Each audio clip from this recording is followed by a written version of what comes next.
Değerli izləyicilər, videonu bəyənib kanala abunə olun ki, hər kəs son xəbərlərdən anında məlumatlansın. Müğənni Mir Kamilov uzun zamandan sonra müsahibə verib.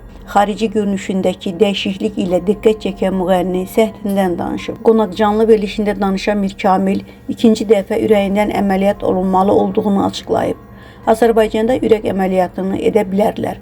Sadəcə deyirlər Türkiyə ilə danışıb orada həkim tapmalısan.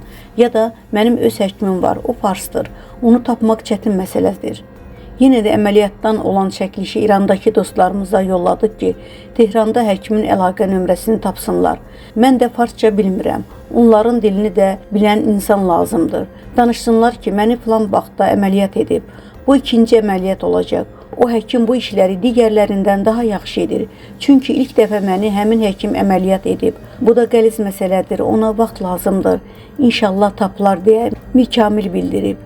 Qeyd edək ki, populyarlıq qazandıqdan sonra pis vərdişləri olduğunu etiraf edən sənətçi 2014-cü ildə ürəyindən əməliyyat olunub. Allah şəfa versin.